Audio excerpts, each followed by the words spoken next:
raw grief after an overnight blaze in northeast Calgary. Can't remember the last time we had a child die due to a house fire. A father and young daughter are killed. 4 others in the house survive. Plus, breaking ground on the Green Line. Fair to say, it has been a bit of a ride to get to this moment, but we got here. Work starts on the southeast segment and the first 10 stations. This project is already driving Calgary's economy and it's creating jobs. And bursting with national pride. We need to make sure that we don't forget where we came from. The small town with big plans to celebrate Canada Day. This is a chance for folks in town to say, I'm a Canadian and I'm proud of it. CTV Calgary, local breaking news with Tara Nelson. Hello and thank you for joining us. We begin with a heartbreaking story tonight. A tragic house fire in the northeast has claimed the lives of a father and his daughter.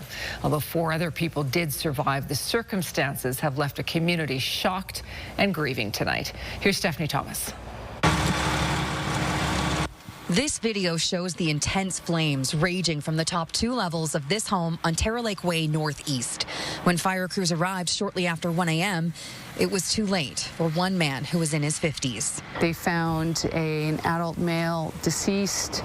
A 9-year-old girl was taken from the main floor and rushed to hospital in life-threatening condition. Sadly, she didn't make it. Family members were too shaken to speak on camera, but say he was Sonny Gill and his daughter was Hargun Gill. Yeah, I'm really shocked right now. Officials say a woman and youth escaped to the roof and were rescued by fire crews. Family members have identified them as mother Sukhjit and her teenage son Rohanpreet. The 45-year-old visibly overcome with grief once back at home. Another couple living in the basement also survived. And this is one of the most horrible nights of my life, especially when you lose, 2 close friends. The fire is believed to have originated on the main floor. However, investigators are still working to determine the cause. The house is considered a total loss. Now the survivors, 2 remaining family members, and another couple are homeless and grieving. What else you can say? Just may God keep their souls in peace, and the rest of the family, may God give up patience and a good, long, healthy life to all of them. And Stephanie joins us from that heartbreaking scene tonight. So, Stephanie, do we even know if that house had working smoke alarms? Tara, fire officials tell us that when crews first arrived on scene here that they didn't hear any smoke or fire alarms going off, but that it's possible that they could have melted and stopped working because the flames and the heat were so intense.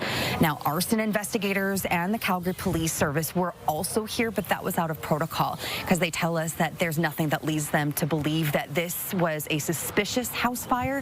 Just tragic. Tara. Okay, Stephanie, thank you. We have breaking news from Alberta Health Services tonight. A measles exposure alert has been issued for the Calgary airport. Alicia Fieldberg joins us now. So, Alicia, who might have been exposed? Well, if you were at the domestic terminal yesterday morning, there is a chance you were exposed to the measles, even if you didn't come in contact with the infected person. Alberta Health Services says the measles virus can linger in the air for hours. Now, someone with a confirmed case of measles was at the Calgary airport yesterday. They were on a flight from Kamloops and got to domestic arrivals gate A17 just after 8 a.m. They then departed at gate C55 on WestJet flight 630 to Prince Edward Island. Infectious disease experts say measles is the most contagious virus they deal with. Not only does it hang in the air for hours, it's really good at getting around the body's defenses. Now, for some viruses, including COVID and flu, you have to inhale dozens of virus particles to get infected, but with measles, a single virus particle is all it takes. Now, this exposure alert comes as 27 more cases have been confirmed in Alberta. That pushes the total since the outbreak began to just over 1,100. 14 cases were reported in the South Health Zone, which still has the highest numbers by far in the province at 719. Now, the province says the best protection against measles is to ensure you are up to date with your immunizations. AHS does provide free measles vaccines through public health centers, Tara. Okay, Alicia, thank you. Alberta's unused children's pain medication imported from Turkey will be shipped to an international charity. Alberta Health Services confirms an agreement has been reached with Health Partners International of Canada. The charity distributes medicine to vulnerable communities worldwide. The province has been storing more than 1 million bottles of the medication. AHS says preliminary shipments have begun and more will happen in the coming months. The $70 million purchase of the so-called Turkish Tylenol has been widely criticized. Calgary police have charged a 17-year-old accused of bringing a gun to school. It happened at James Fowler High School on June 3rd. Police say a boy and a teenage girl had an argument off school property. Shortly after, the 15-year-old girl called police saying the boy came to school with a gun. The school was locked down, but police did not find the boy. On Sunday, the 17-year-old was taken into custody.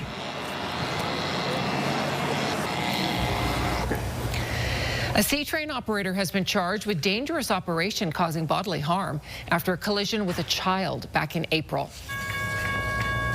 The train was pulling into the Banff Trail station on the morning of April 11th as an 11-year-old boy was crossing in the marked crosswalk. The train hit the boy, leaving him with a broken leg. The pedestrian barriers did not come down as the train approached, but police said at the time that the train also didn't stop where it should have. The C-train operator, Gordon Ferdinands, will appear in court in September. In a statement, the union representing C-train operators says it's surprised at the charge, given the significant mitigating factors that police should be aware of. Work has finally begun on Calgary's biggest ever infrastructure project, both in scale and in scope. Today, shovels officially hit dirt on Phase 1 of the Green Line LRT. The entire line is a massive undertaking that hasn't even been finalized. But as Tim Burke explains, the start of construction has injected some new life into the transit overhaul. After more than a decade of planning, you could almost feel the relief. Fair to say, it has been a bit of a ride to get to this moment, but we got here. Calgary has officially broken ground on Phase 1 of the Green Line LRT. Today, we get to celebrate the start of something that is transformative. The Green Line is a commitment to connecting 27 communities across Calgary, shifting nearly 5 million trips a year from road to rail. It all begins here on the site of the future Shepherd Station. This southeast portion will include 11 other new stations and 16 kilometers of track, along with a maintenance and storage facility, 3 park and ride lots, and 28 new LRT vehicles. Wow, that is a lot of building. What's really important for me is that this is going to make life for every single Calgarian, every single visitor to your beautiful city better. Ottawa pitched in, so did the province, but the majority of the $6.2 billion price tag is City Hall's responsibility. So too are any potential cost overruns. If we get to a situation where we need to talk about overruns, we will do so as partners. But Thursday, it wasn't about problems or even past arguments. All 3 levels of government instead expressed hope about the LRT's next steps and expansion beyond this. With the first phase finishing right here in Shepherd, that sets up the Green Line for extensions even further south to Seton. Phase 1 should be complete and operational by 2031. Calgarians in the southeast can't wait. Well, it's about time probably, right? Getting pretty busy at this end of town. Enough talk, you know? Yeah, so I'm glad. I mean, it's why I moved to the area, because I thought it was coming, but that was 20 years ago, so highly anticipated for us. And Tim joins us now live. Tim, the work isn't quite as far along down the line. That's right, Tara. Obviously, tonight we're standing here at the Shepherd Station, which will be the first thing completed. But then, yes, further down the line, we have the downtown portion that's up after this. And, well, design work still happening there. We don't expect construction until 2027. As for the ETA of that Grand Central Station you've been hearing so much about, well, this line will actually run to the Grand Central Station somewhere downtown. The province said today on that station, construction engineering work is currently ongoing. Tara, we expect to hear a little bit more in the next 2 or 3 weeks. Okay, Tim, thank you. You're watching CTV News, Calgary. We managed to escape the major thunderstorms today. Danielle joins us now. Do we have any rain tonight, though? Yeah, a little bit, Tara. There will be just isolated pockets, very brief if you see it at all, so not a big deal, basically. Isolated showers even possible through the overnight hours, and we will see some of those tomorrow morning as well in the city. So tomorrow won't be as bright as it has been today. 21 degrees right now, the gusts at times 30 kilometers per hour, but it's been a beautiful day. We did have a thunderstorm skirt the far southeast corner of the city just a couple hours ago, but things have calmed down. We do still have a small potential for thunderstorm activity for the evening hours. Showers tomorrow morning possible, and then thunderstorms later in the day. I'll be back with more details, Tara. Sounds good, Danielle. Thank you. With Canada Day just around the corner, a southern Alberta community is finding a unique way to show its patriotism. Red and white flags are flying proudly in High River, displaying a powerful message of unity and pride. Mark Villani has more on the initiative that's uniting neighbors and supporting charity at the same time. On a High River street awash in red and white, James Young says the flag placed on his front lawn symbolizes a deep connection to his country. We need to make sure that we don't forget where we came from. And I think it's very important that the people that made this land free don't get forgotten about and we don't quit on them. It's why volunteers are loading these flags onto trucks and hammering pins into the ground. Led by members of the High River Rotary Club, flags are rented for $50 each year and placed on front lawns 3 times annually for the May long weekend, Canada Day celebrations, and Labor Day. What started with just 100 flags back in 2019 has now grown into a sea of over 600 this year. And you can probably imagine why that is. There's a certain elbows up nationalism in the country right now, and yeah, people want to display what side they're on. The funds raised from flag rentals go towards local scholarships, a seniors bus program, food bank support, and other global initiatives. It builds our club, brings us all together as members, and gives us a sense of purpose. Sometimes you get a neighbor coming out and say, how can I get one? When you stand back or you're driving away, you just feel a great sense of accomplishment and being very patriotic. It's a massive expression of Canadian nationalism and patriotism. And for people like James Young, it makes me very proud to be a Canadian. Programs like this help him demonstrate national pride. His front license plate's a testament to keeping Canada unified as 10 provinces and 3 territories. We sure hope it's going to stay that way. Mark Villani, CTV News in High River. The Rotary Club of High River estimates it will receive about $26,000 in donations this year from its Canadian flag program. For more information on how to get involved, you can visit our CTV Calgary website. Still to come on the news at 6, a warning from one nonprofit to others after fraud charges are laid. What the alleged victims say they should have looked for. And later, warming up for the Stampede, a tribute to Shania Twain, this year's parade marshal. We're back in about a minute.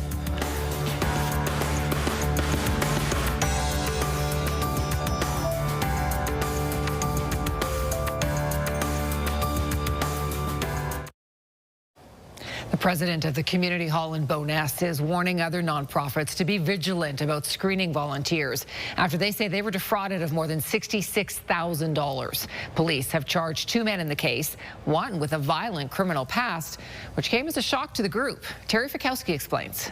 It's a hub for community events and gatherings, but the Bowness Ratepayer Scout and Guide Hall Association nearly had to close its doors after being scammed. It's the community that's suffering, you know, because this is a hall for the community. It's not a private venture. Nathan Mazzara and Joshua Bretto are facing fraud charges, accused of embezzling $66,000 from the association. Its president says the pair got involved in the hall's day-to-day operations in 2022. It was all volunteer. Everyone was tired. And here's these 2, you know, under 40-year-old guys or 40-year-old guys, and they say, we'd love to get in there and just kind of make that place shine again. And we thought, well, why not? But over time, there were concerns with the hall's deteriorating state. And in 2024, the directors went to police over some funding red flags. Oh, there's money missing. There is money missing. Barge now warns other nonprofits to be skeptical, run criminal record checks, and vigorously screen volunteers. In hindsight, we feel pretty foolish, like, how did I not see this? Well, we should have seen it, but we didn't. It was only after police got involved, the association learned of Bretto's past conviction of manslaughter in the 2011 death of a man in Victoria, BC. Barge says he used a different last name as a volunteer. Once things came out, it was like, holy crap. Financial experts recommend any organization set up strict parameters around finances, particularly nonprofits. There's just not as much training. A lot of people are volunteering. They just don't know the steps. So it's just an easy target for criminals. Mazzara and Bretto did not respond to CTV's request for interview, but in a statement denied any wrongdoing and accused police of corruption. Investigators say they're confident in the charges. An investigation like this isn't just a singular source of information or people that are involved in it. Despite the charges, the hall is still in a financial fight, but Barge feels more optimistic about the future. We've taken it over, and it's going to be good. I'm looking forward to things now. Terry Fikowski, CTV News, Calgary. Mazzara and Bretto's case will go to court on August 6th. This is CTV News, Calgary. Let's check in with Danielle again. All things considered, we had a really nice day. We did. We had a good chunk of sunshine for today. Winds relatively calm for the day. We did have some isolated showers in parts of the city. And then in the far southeast end, a brief thunderstorm, non-severe, quickly out of the way. That was around 4:30. But yeah, overall, a really nice day, and temperatures right where we should be for this time of year. We got to a high of 23, 22 is normal. We're now cooling down for the day and sitting at 21 in the city, 26 in Brooks and Lethbridge, 25 in Drumheller, and 26 in Medicine Hat.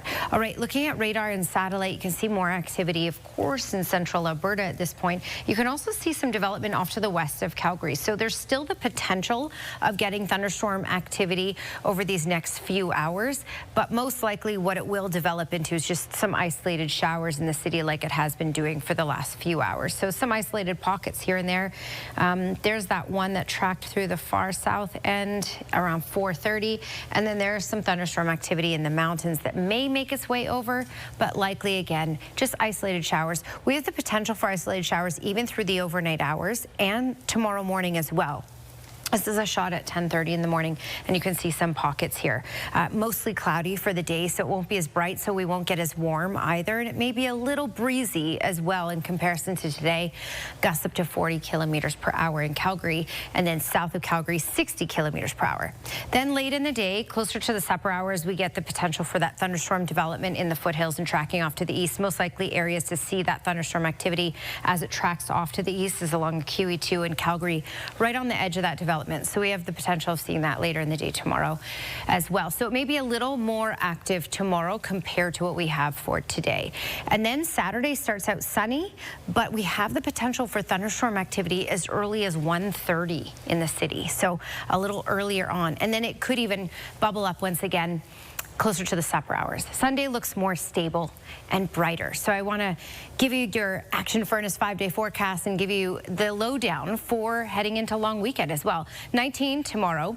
So yes, a little on the cooler side. Rain possible in the morning, just isolated pockets, and then thunderstorms possible through the supper hours. Saturday, mainly sunny with late day thunderstorms, but we may even see them as early as 2 o'clock in the afternoon, but a high of 20. So we'll return to the 20s again because we'll get a good amount of sunshine on Saturday. Sunday, mainly sunny and stable, 23, mid-20s for Monday. And then Canada Day Tuesday, 26, a lot of sunshine, but late day thunderstorms around the supper hours are possible once again. Tara? Thank you, Danielle. We got an advanced look today at all the big prizes in the Calgary Stampede lotteries. There are a total of $2.3 million worth of prizes. The 2,500 square foot Rotary Dream Home is worth $1.5 million, and you can walk through it once the grounds open next week. Other prizes include a GMC Sierra truck and Keystone Bullet Crossfire trailer, electric scooters, and e-bikes. Proceeds help a multitude of community projects. Some that come to mind would be on the Kinsman side would be like Easter Seals, Camp Horizon, Made by Mama, and so on the Rotary Riverside. We have Legacy House. We also have, they were helping out with Silver Linings. The funding from the Kinsmen Club of Calgary and Stampede Lotteries will go to provide meals to vulnerable families in the community. You can get tickets at calgarystampede.lotteries.ca or, of course, on the grounds during Stampede. And if you need a new outfit, you might be able to find one at the Veterans Association Food Bank. Their thrift store is holding a Stampede sale right now. The Veterans Association has been collecting donations for cowboy hats, boots, and clothes all year long. All of the proceeds go to the Veterans Association, and one vet says it has made a big difference in his life. As a veteran myself, I was near to homeless, and the Veterans Association came in, helped me out, found me a place to live, gave me a job, and I've been working here for almost 3 years now. Melson says you might even spot something from the big screen as they also collect donations from film sets. The thrift store is open Monday to Saturday. This year's Stampede Parade Marshal has some big fans, of course, but these ones are at a Calgary retirement home. Let's go, girls. These ladies from Whitehorn Village Retirement Home created a reel of themselves dancing to Twain's music, wearing their best Western wear. They also showed off their moves for our camera today. The women want the video to go viral and maybe get Twain's attention. The idea came from the facility's recreation director to stay active and have fun. Our recreation director, and she just asked if we'd come and do this. We're doing it for Shania Twain to her music, and she teaches us what to do, and we just have fun doing it. We just do what she tells us to do and have fun, because none of us are always the same direction or anything, and we know that, but we're just having fun and being active and being together. You go, girls. You can find their video on Whitehorn Village by Origin's Facebook and Instagram pages. Still to come on CTV News is Your Profession Keeping Pace with Inflation. We reveal the jobs getting ahead and the sectors that are falling behind. And senators approved the bill that will fast-track major projects in our country, but not everyone's happy about it. Stay with us for those details.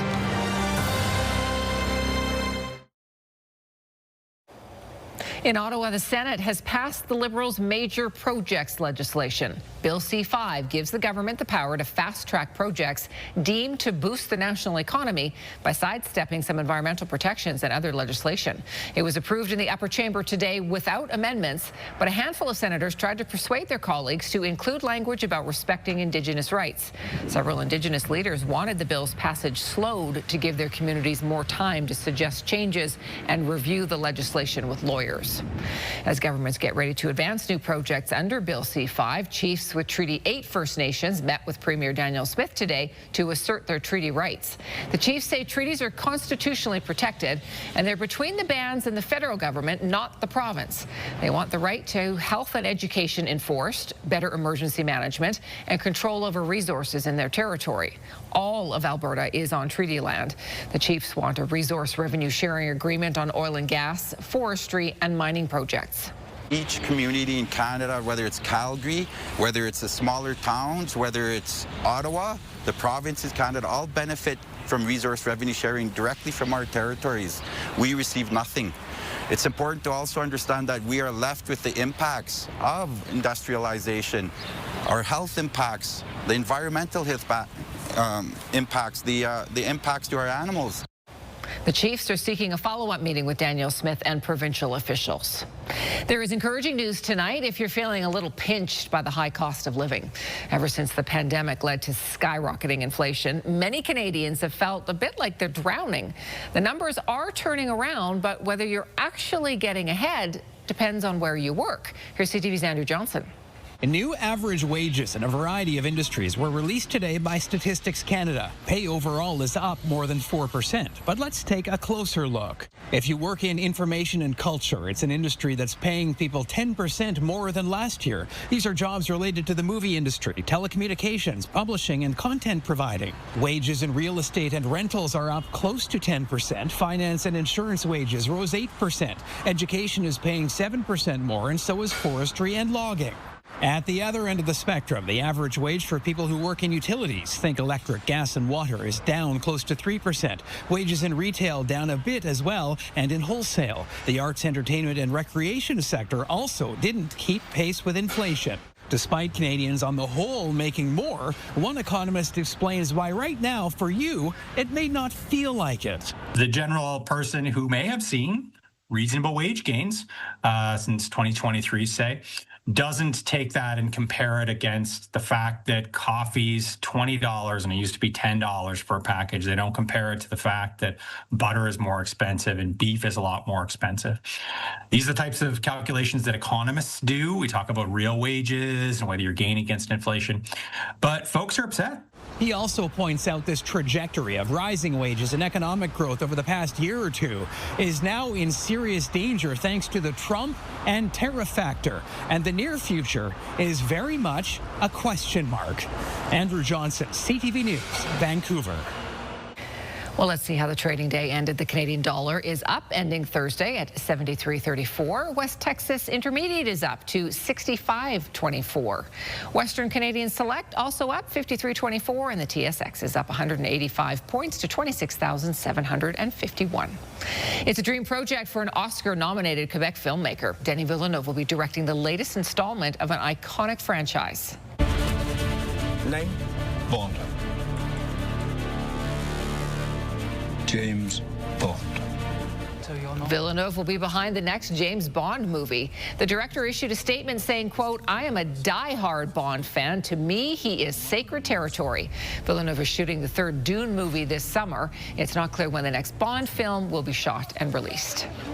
Just ahead, a breath of fresh air and some creative inspiration. It's a combination helping a lot of military members and first responders reduce their stress. A little outside art therapy is next.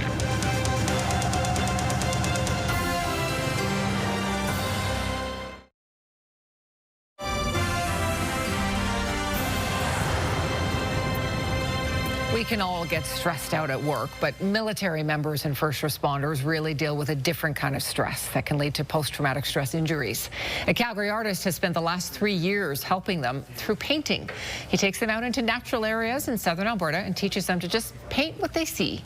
Here's Kevin Fleming. She works 12-hour shifts in the oncology unit at the Alberta Children's Hospital. Barb Mahler says she tries to make a terrible experience a little more bearable for kids and their families. I have noticed, though, that when I have my days off, I really need to take some time and not just, get the groceries done, get the laundry done. I need to do some things for myself to decompress. She found Todd Lachance and his Plein Air MD program.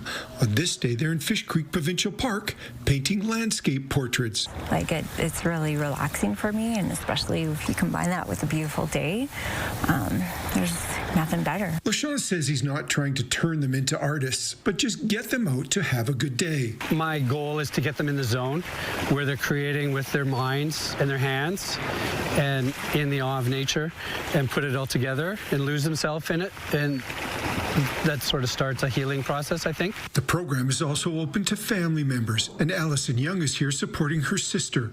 Mallory shares some of the heartbreaking stories with her. This is her second Plein Air session. It's pretty interesting because when you paint, you see more of the detail. You notice more things. So, yeah, it perks up your senses, I guess. Judy Hyland manages her husband's medical practice. She's also the mother of 3 and says her stress level fluctuates day to day. I think there's a lot of good in prevention. So if I can take these moments for myself and kind of calm down, feel the wind, feel the sun, listen to the water, listen to the birds, it makes a big difference in my mental health and sanity to be able to just calm down and kind of recharge. The sessions are about 3 hours long, and Lachance is always impressed at the images the painters are able to create. Kevin Fleming, CTV News, Calgary. Lachance is looking to expand the program and is raising funds through the Crowdfunding Alberta platform. We posted more information about Plein Air MD on our website.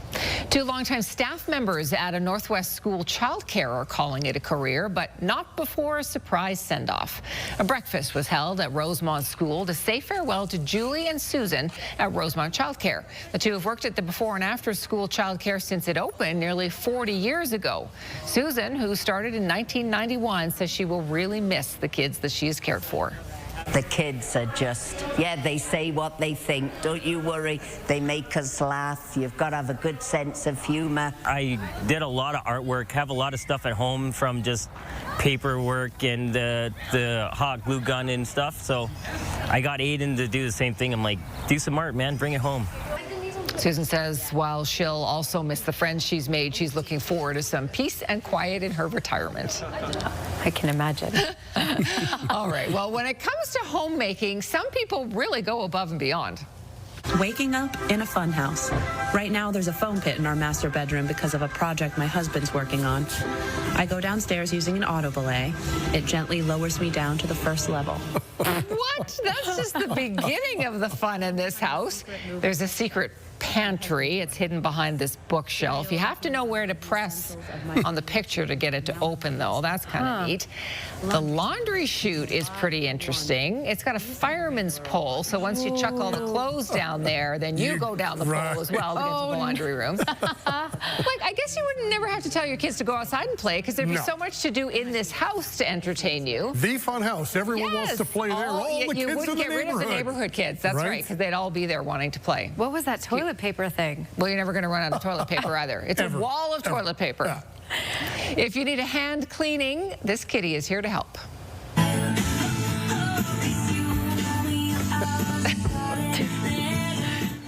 This clever cat has figured out how to climb the dresser, open the drawer, and just throw things out that don't need to be there.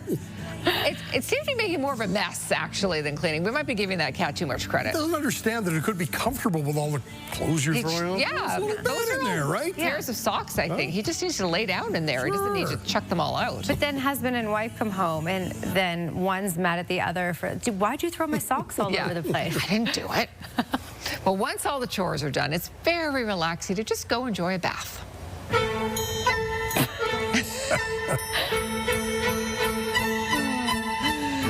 This little pup is enjoying a spa day, a nice bath, a shampoo, then you get the quick blow dry, and she's completely transformed into a fluffy little sheep with a skinny little leg, big body, tiny legs. It doesn't even look real. Oh my God. I'm still not sure that that dog enjoyed the blow dryer. I don't know.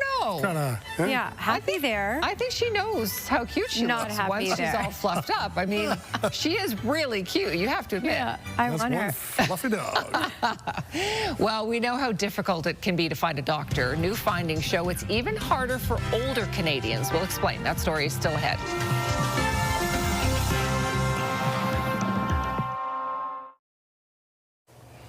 Okay, Skywatch weather cam, and really we have some sunshine in parts of the city, other parts of the city seeing an isolated shower, but it's been a really beautiful day today. We had a good chunk of sunshine. Tomorrow, less sunshine expected, more cloud cover, and a few more raindrops expected as well. 21 is the current temperature. Today's high 23, normal 22. We're really right where we should be for this time of year.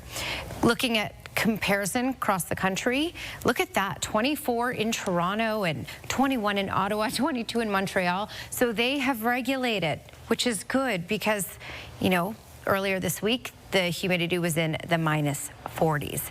Ugh, that's what we call gross heat and not reasonable. For us, we're right where we should be, and it's a nice warmth out there, and we'll stick around those lower 20s for many days this week, except for tomorrow. A lot of activity going on in central Alberta. You can see this little weak thunderstorm that's passed over to our side of the Rockies at this point, and tracking really at this point towards Okotoks. We may see a little bit of this activity in Calgary, but a lot of this is dying out before it hits the city and just becoming isolated showers. So most likely in Calgary, we're looking at just isolated showers possible for the evening, a few isolated showers in the overnight hours, and even tomorrow morning and mainly cloudy. Tomorrow afternoon, mainly cloudy as well. 19 is a high, and the risk of showers and thunderstorms, especially closer to the supper hours. That's your 24-hour forecast brought to you by Action Furnace. Fix right or it's free. All right, Salmon Arm and Fernie, Golden looking at showers, Edmonton, Rocky Mountain House, Red Deer, all the way down, plus the potential for thunderstorm activity, especially down the QE2 towards Calgary, Lethbridge, Pincher Creek, and Medicine Hat, gusty up to 60 kilometers per hour. Tara? Thanks, Danielle. Studio Bell's National Music Centre in Calgary has gotten a big boost to help Indigenous artists.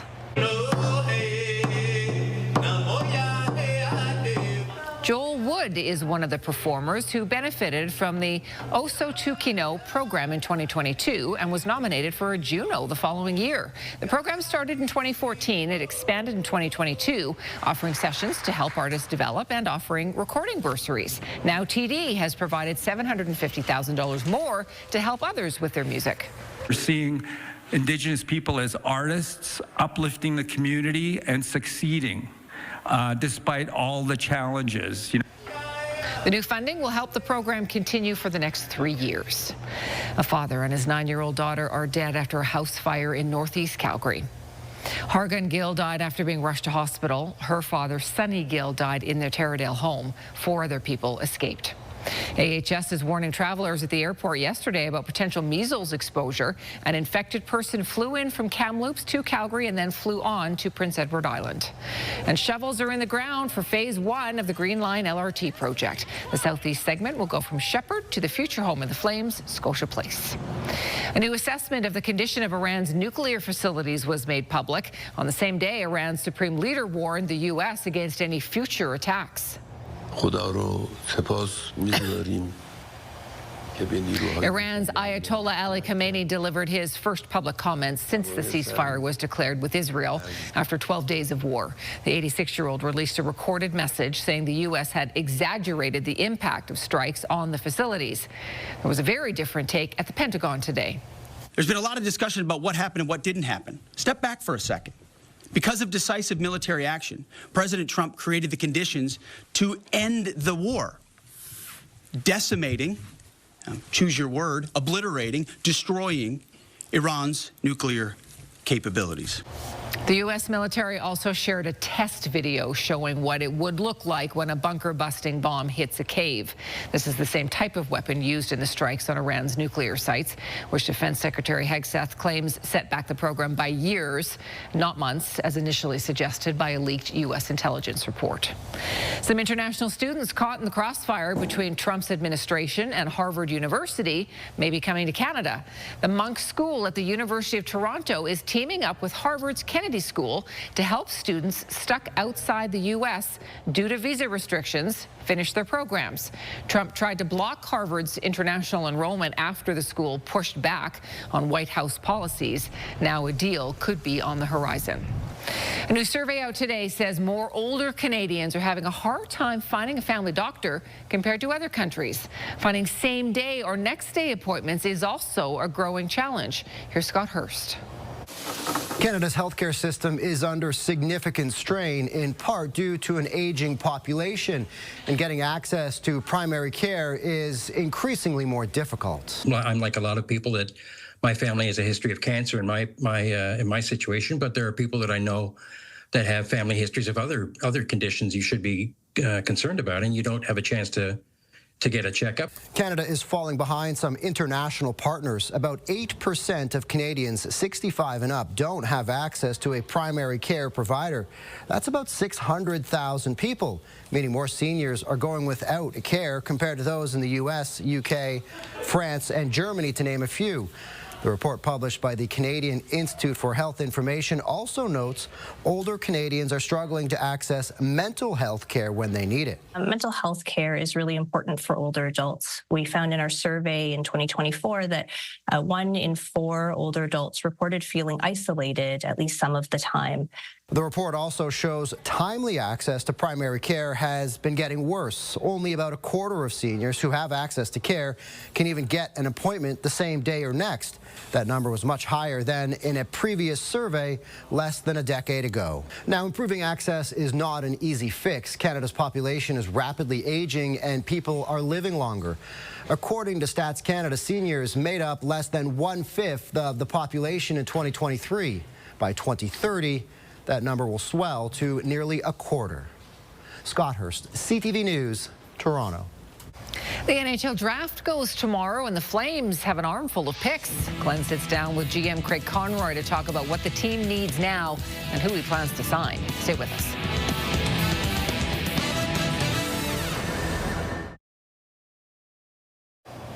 An exciting announcement from Jonathan Huberdeau. The Calgary Flames forward and his partner Catherine have just welcomed a baby boy. Huberdeau shared these photos to Instagram. Baby Jacob was born on Saturday. The NHL draft begins Friday night. The Flames hold 2 selections in the first round. Glenn is back with us. And Glenn, for NHL teams, this is really a chance where you're kind of stockpiling for the future. Tara, the Flames have 7 picks in this year's NHL draft, and that includes pick number 18 and the last pick in the first round, pick number 32. But GM Craig Conroy has more to think about than just the draft. Calgary is now on the clock. This year's NHL draft will look a lot different. In the past, every team is jammed into a venue and had full representation to make their picks. At this year's draft, the Flames will only have Lanny McDonald and new assistant general manager Peter Hanlon there to make the picks. The rest of the staff, including general manager Craig Conroy, will be in Calgary doing their work from the Scotiabank Saddledome. It's going to be interesting. I want to see how it all works out, but it's definitely, you know, it's the first time something new. It was such a great time at the Sphere last year that, you know, it's a little bit different, but we'll see how it goes these next 2 days. The Flames have the 18th and 32nd pick in the first round on Friday night. They have an obvious need at center, but that doesn't mean they'll pick a middleman at the draft. Obviously, you're always looking to add the best player. You know, if that player was a center, that'd be great. But again, like I say, if we get to 18 and we have a player that's 10 on the list and that player's a defenseman, and then we're not just going to take a position. We're going to take the best player. Conroy says he's always willing to move up in the draft, and this year it appears some teams may be willing to part with higher picks. The Flames GM isn't sure what will happen on draft day. You know, you've had talks with teams, and they're open, but again, you know, everybody wants to see how this, like I said, nobody has a clear cut who's going to be there at their pick. So as we get closer to the picks, would you be willing to move? So we'll see if teams are willing to do that, but you know, it's going to come on draft night. The draft isn't the only business Conroy has to take care of. Reports indicate defenseman Rasmus Andersson is ready to move on from the organization. But Conroy says he has to be patient so the Flames get the maximum return if they do trade the 28-year-old Swede. You got to look at it. Ras has got another year in his contract, and you know, I talked to Ras this morning. He's totally. We're all good. If he's a Calgary Flame in September, he's a Calgary Flame. I mean, there's nothing that I would say is going to happen or not going to happen. The Flames have offered Dan Vladar a contract, but it sounds like he wants to move on and try to become a starter somewhere else. Sounds like Kevin Rooney and Anthony Mantha will also be moving on. And don't forget, next week, free agent frenzy. Lots going on in the NHL. Ooh, good stuff. Thanks, Glenn. So a final peek at the weather. We kind of got away with not very many storms compared to yesterday. Yes, today was okay and bright. We had a good chunk of sunshine today. Tomorrow, mainly cloudy. Better chance of some showers, especially even the potential in the morning hours. And then by the supper hours, thunderstorms are possible as well. And just a high of 19. So a little bit of a cooler, somewhat gloomier day for tomorrow. But we bounce back into the 20s for Saturday. And hey, this is long weekend here. Well, kind of. Monday's a work day. I bet lots of people are taking Monday off, though. Yeah, I would think so. It's kind of confusing. We didn't think of that. I know, I'll be here. Somebody is. I hope you are at home. That's Three-quarters of our staff. Oh, and as you can see, it looks pretty good. Okay, weather window brought to you by Lux Windows and Doors, crafting quality windows and doors for your style, budget, and Alberta's climate. Michael in Terrasano sent this one in. He says, even storms have a heart. Cool photo. Very cool. That's great. Thanks for your company tonight. Have a great evening. We'll see you again tomorrow.